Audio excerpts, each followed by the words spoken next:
Chapter 14. The Waterman's Arms. Jim woke up before grimy Nick.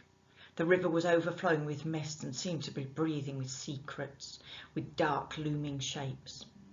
When the mist began to lift, they bloomed into life like a city, street upon street of boats. He could see downriver to the long silver gleam of water under the dark arches of a bridge, and he knew that far away from there it flowed out to the sea. He imagined slipping the knot of the lily and drifting downstream with her past all the floating castles of tall sailing ships and out to the huge ocean. When grimy Nick lumbered up from his dark hole, he swore at Jim for letting the fire in the brazier go out. "You'd think we didn't have any coal on board, you fool." He laughed at his own joke, a great startling whoop of laughter that set Snipe leaping up out of his sleep. Jim tried to laugh with him. "Get water from the yard," Nick snarled. "Start the day off right." When Jim came back with his slopping pail, he found Nick toasting fish by the fire. He threw a piece in one direction for Jim and some heads in another direction for the dog. Then he wiped his mouth with the back of his hand and belched. "Work," he told Jim.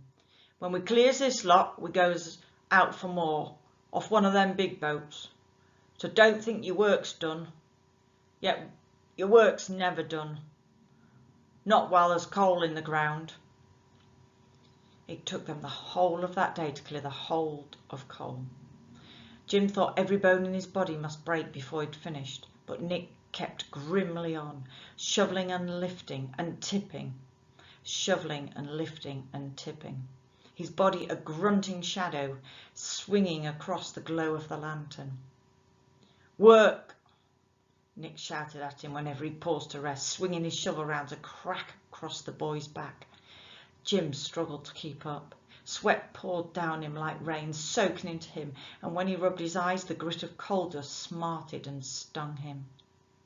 By the end of the day, he couldn't see what he was lifting or where he was tipping. And no sooner was the basket winched up than he was shoveling coals into empty space and being shouted at by Nick for his stupidity. But at last the hold was empty. Nick went up to the desk in the warehouse to get his payment, then came back on board jingling the coins in his pocket.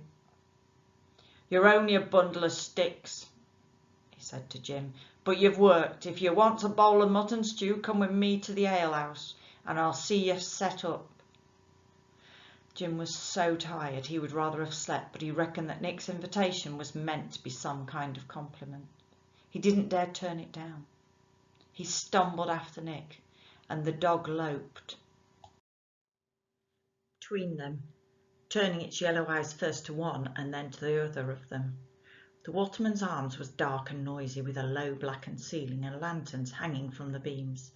It was thick with smoke from the fire in the hearth, and from the men and women who were puffing away at pipes. Grimy Nick pushed his way towards a crowd of men who all wore large metal badges on their arms like him to show they were watermen. They whistled in contempt when they saw him, but he only laughed in his loud, sharp way. "This is my midget, little Jim here. Show him your muscles, little Jim. Didn't know he had any till he came to work alongside of me."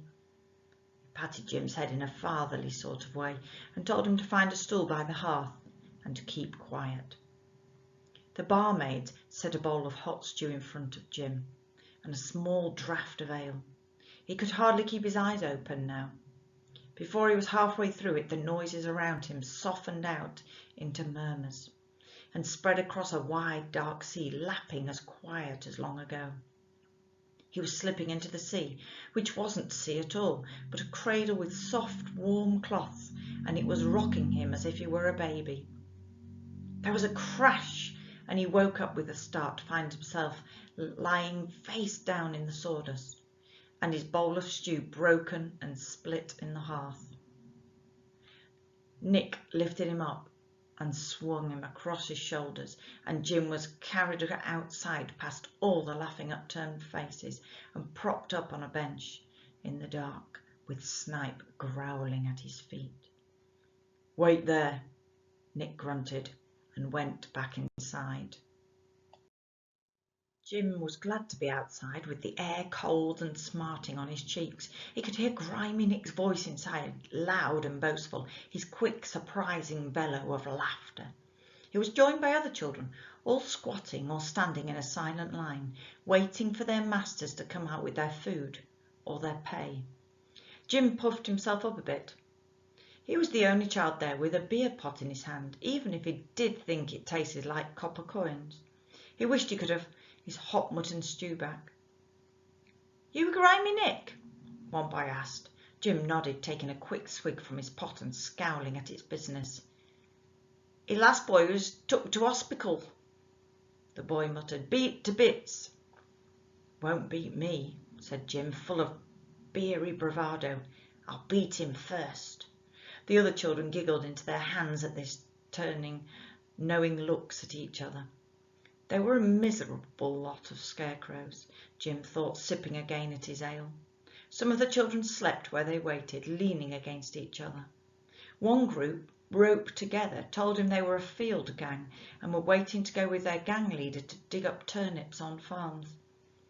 They were led away at last, and one by one the other children ran off with their coins in their hands.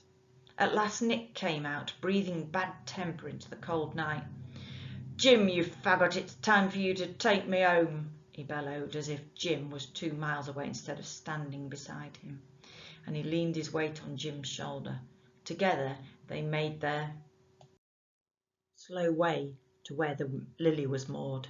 Nick stumbled down to his gritty bed in the hole and snored like a foghorn all night.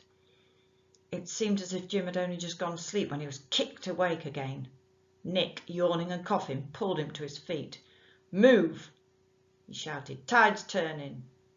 Jim staggered up. A fluttering of excitement lit up like a small candle flame inside him. It was time for them to move downstream. Beneath his feet the Lily was rocking round, soft as breaths. Jim ran to the wharf and fetched water, and Nick knocked on the door of a nearby cottage and came back with hot bread wrapped in a cloth. By this time the tide was streaming underneath the boat. She nudged round to face downstream, and Nick threw her rope on deck and jumped on board. Jim's dream had come true. They were heading towards the sea.